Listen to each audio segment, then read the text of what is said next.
One claims it's the company's only chance for survival. Atari has filed for Chapter 11 bankruptcy protection. The 31-year-old AWA presents the difference. Kodak is filing for Chapter 11 bankruptcy protection.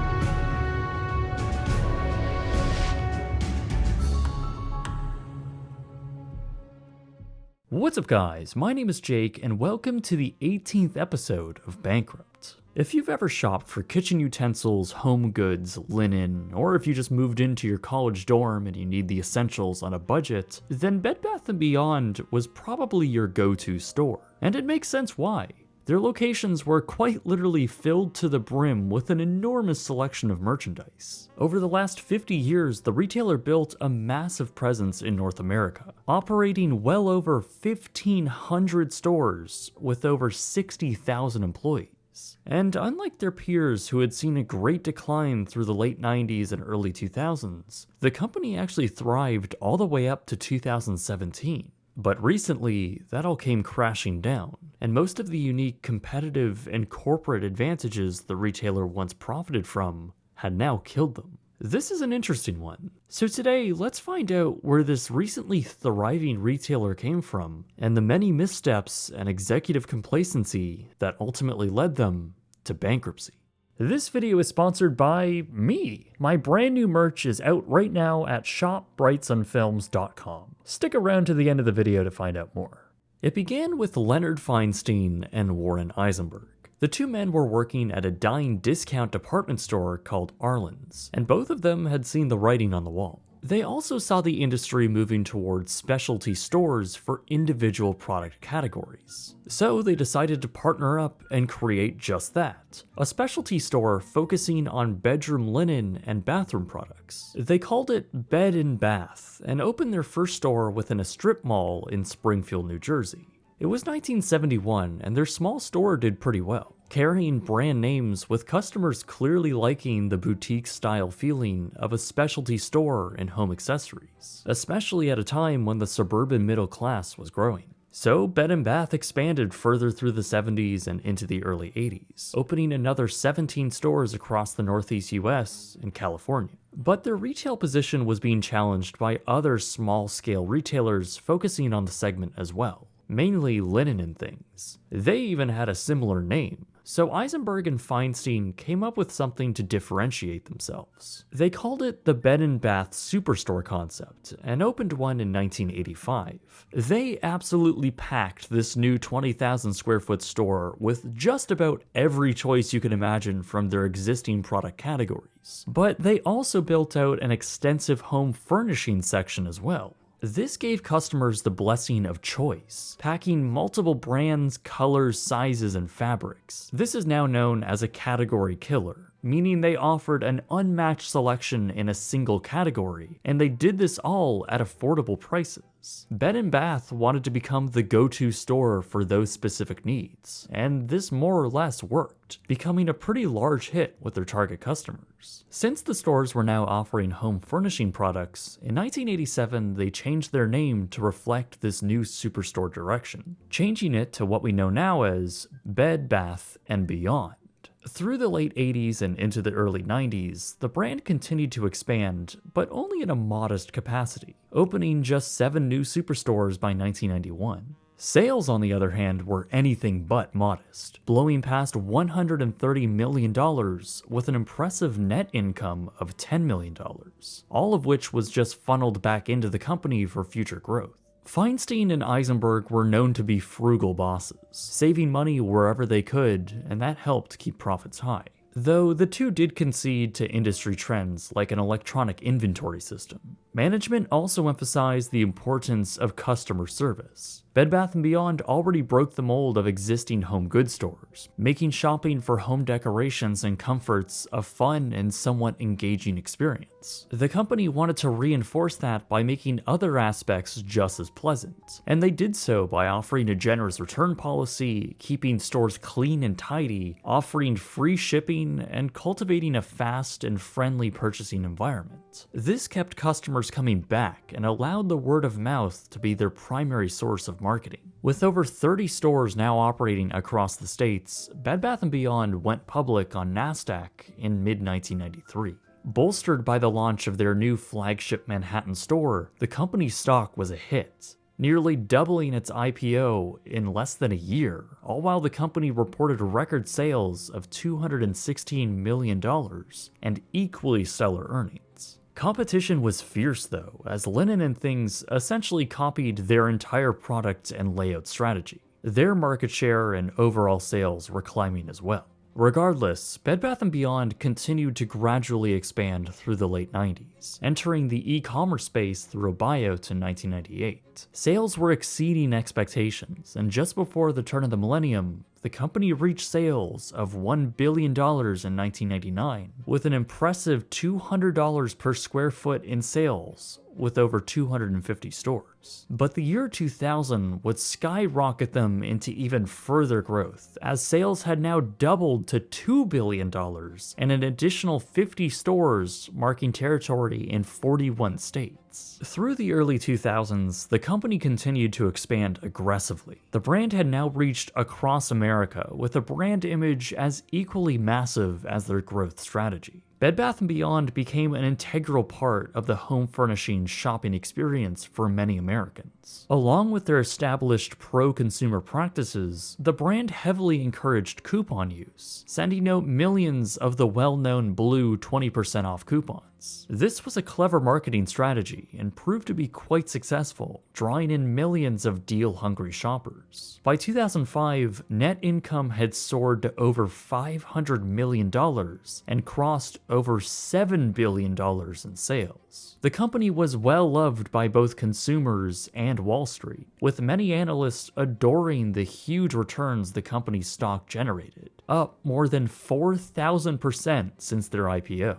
The company made their entrance into a new country in 2007 with stores in Canada, but hit a speed bump with the recession of 2008, putting a dent in their net income and sales rather hard. Consumer spending was down and the stock fell with it, but so did other brands as well. Linen & Things, their longtime competitor, ultimately declared bankruptcy during this time and closed all of their stores after converting to Chapter 7. This allowed Bed Bath & Beyond to take control of the market share they left behind and ultimately reign supreme in the decades-long competition. The brand sales then exploded from here on out. With both massive expansion and appealing to trends of customers, the company reported record sales and income year after year. Stores had now surpassed 1,000 across the United States and Canada, with sales ascending past $10 billion.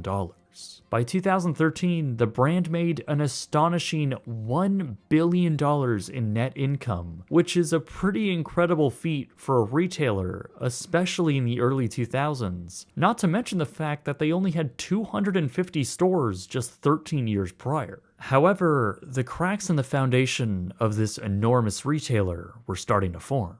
Back in 2007, the retailer purchased the Bye Bye Baby brand for $86 million. In 2017, they purchased the much smaller brand called Chef Central for just $1 million. The only problem there was that both of these companies were started and owned by the original Bed Bath & Beyond founders' sons. And some in the industry were understandably calling these acquisitions a direct result of nepotism and even corruption. The company claimed that Feinstein and Eisenberg recused themselves from the actual transactions, and that independent lawyers reviewed it and presumably approved the legality of the sales. But, I mean, still. The board of directors were also packed with longtime loyalists, and made up of people who have been serving on the board for well over a decade, much longer than the norm of the industry. This is what I would consider to be a recipe for a reluctance to change and listen to new opinions. The years of success for the company were starting to wane, and things were beginning to fall apart. That $1 billion in net income in 2013 was the peak, and the following couple of years saw a decrease in profits despite 2018 being their peak of sales at $12.3 billion. Once analysts' revenue targets began to miss, their stock also began falling, and this started the beginning of the end. With expenses growing exponentially and profit reaching a dangerously low point, the company's leadership was due for a change. Investors agreed, and in 2019, 3 activist investment firms acquired a 5% stake in the company to spark just that. Activist investment firms are basically private equity groups that specialize in buying a minority stake in established public companies and oftentimes force change when red flags begin appearing. They also took issue with the aging and complacent board of directors, the suspicious acquisitions, and the increasingly poor state of their stores. If you've ever been inside a Bed Bath & Beyond, then you'll know it's a cluttered mess with a lot of product. Now, this was seen as a competitive advantage years ago when selection was king, but now it just looks like a messy, overwhelming junk pile. Employee morale was also a well-known issue, with high employee turnaround and overall low enthusiasm. The activists had a lot to change and ultimately pushed out their CEO, pressured both co-founders to step down, and influenced the resignation of nearly half the board of director seats. By this point, the retailer had over 1,530 locations across North America. But expenses were mounting and the company was bloated. By the end of fiscal year 2019, the brand had posted their first net loss since 1992, losing around $137 million. The activist investors began implementing their plan on turning things around, starting with the closure of around 40 locations. This was in tandem with their plan to control costs and cut down the bloated structure they had in place. This meant cutting down on the number of suppliers they bought from and purchasing more of their stock from overseas instead of going through US-based middlemen. Those 20% off coupons were also reevaluated.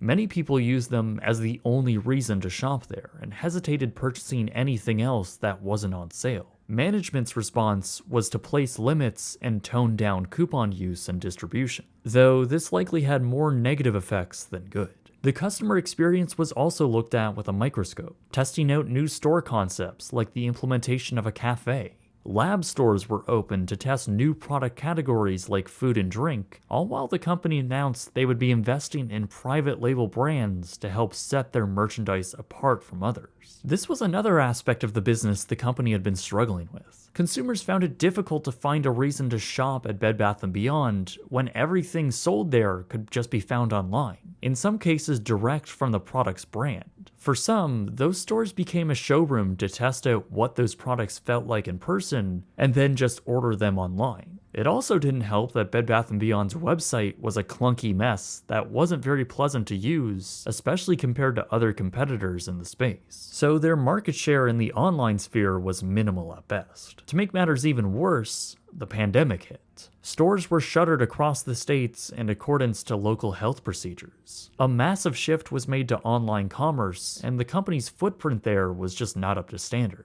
Ultimately, over 200 stores were permanently closed during this time, and when things did start to reopen, the financial health of the company was not looking good. Between 2020 and 2021, the company posted net losses of over $760 million. The retailer was running out of liquidity, and their stock price was reflecting this bleak circumstance. This also meant they had issues with paying their suppliers, which resulted in unstocked shelves. Their strategy of introducing private label brands didn't exactly go over that smoothly, and instead of enticing new shoppers to try them out, it deterred regulars by replacing brand name products. By June 2022, their CEO resigned and was replaced by Sue Gove, and her job was to keep the ship afloat. By August, another 150 stores were closed permanently, along with a reduction in their workforce by 20%. The company ultimately decided not to sell Bye Bye Baby for cash, and instead took out a loan worth about $500 million, which was mostly used to pay off debts. With pressure mounting, the company's CFO had taken his own life after being one of the targets of a class action lawsuit alleging that executives were artificially inflating the company's stock in a sort of pump and dump scheme. The company was on life support, and they didn't hide it. On January 23, 2023, Bed Bath & Beyond came right out and said that there is significant doubt that the company would be able to continue through the year and that bankruptcy might be inevitable.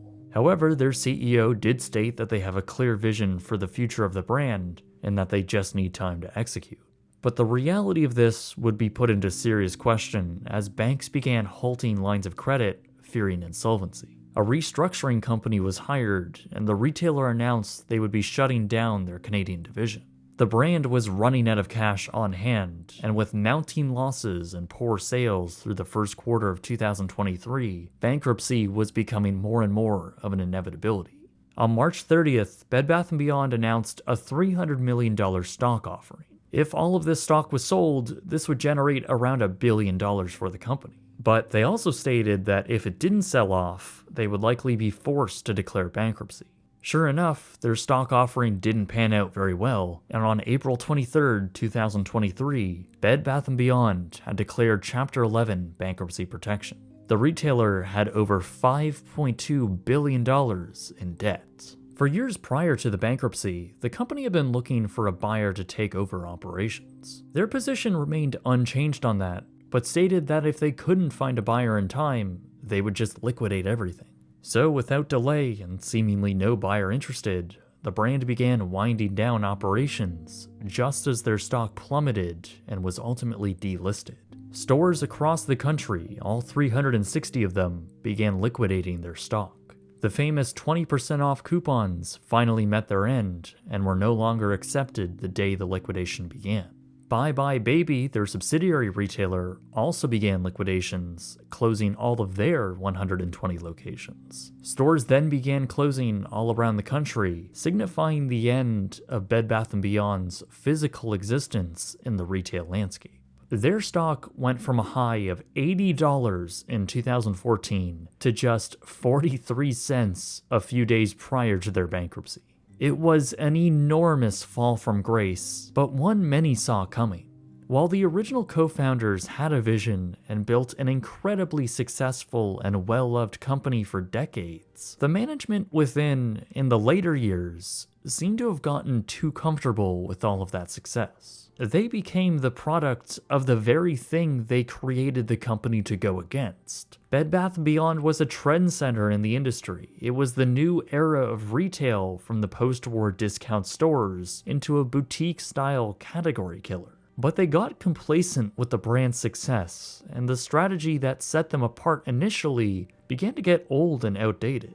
But there were other issues as well. Starting in 2004 and going all the way to 2022, the company spent $11.8 billion in stock buybacks, which I think some would call a greedy move that put the company in debt. In hindsight, it was obviously a terrible decision to do so, especially when the company was cash-strapped in the later years. They literally took out debt to buy back stock that would later become worthless. Critics also claimed that the company overpaid executive leadership, all while they were reporting losses. It's no wonder why company morale was down.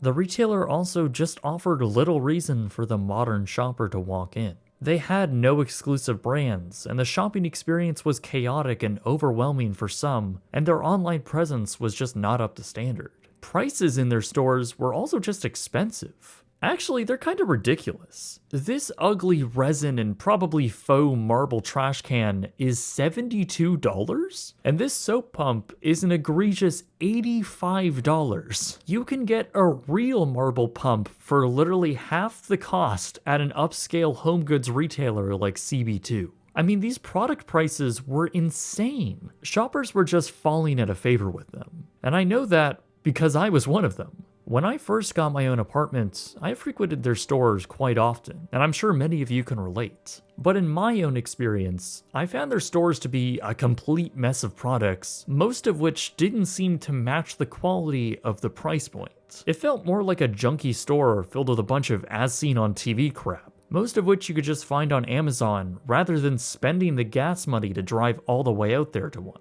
It felt tired and not something well thought out or designed with convenience in mind, especially when places like Target or Walmart exist, where you can get pretty much the same core items there, plus a whole bunch of others without having to make a whole separate trip. This was a fundamental shift in how customers viewed the company, and it was a bad spot they found themselves in, with over 1,500 stores and a lot of expenses to go along with it. The writing was on the wall, and you can tell if you visited their stores in the months or even years up to the bankruptcy. Some of the in-store footage in this video was filmed by my friend Retail Archaeology. He documented a few of the stores through the years, and the decline was palpable.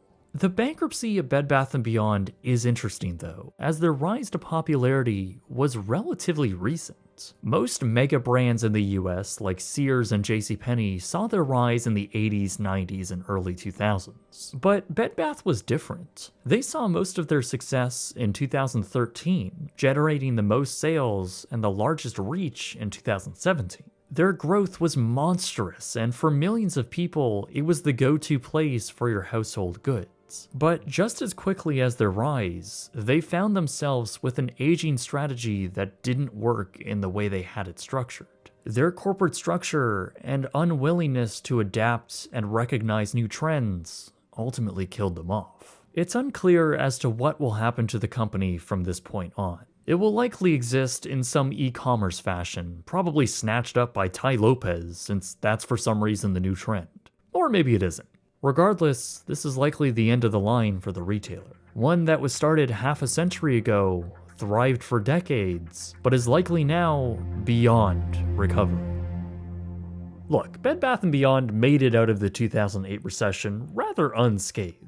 Actually, they kinda lucked out with the death of their largest competitor. Unfortunately, Linens and Things had to join the 2008 recession support group, right alongside the Palms Dubai and Fontainebleau. Well, we got a shirt about it, and it's not just that. Maybe you're wondering what happens when the Pyramids of Giza meets the Memphis Pyramid for the first time. Obviously, they're going to play tourist to the mighty American Pyramid. Yes, this is our new apparel line. There's an additional 3 designs, from an abandoned ship convention where McBarge is probably not welcome, to an abandoned mall sorry to lose its only friend, the Anchor Store. These are joined by 3 variations of the beautiful vintage BSF logo, including a hat, which I've been wearing pretty much every day since I've gotten it. Obviously with this, I've taken a bit of a different route with this apparel line. A more cute and fashionable approach, but also connected to BrightSunFilms. I've been working on this for a while now with some very talented artists and designers to get this all ready. The shirts are also super high quality and are very comfortable. So if you want to go check out the new merch, visit my online store by going to shop.brightsunfilms.com. A link will also be in the description below.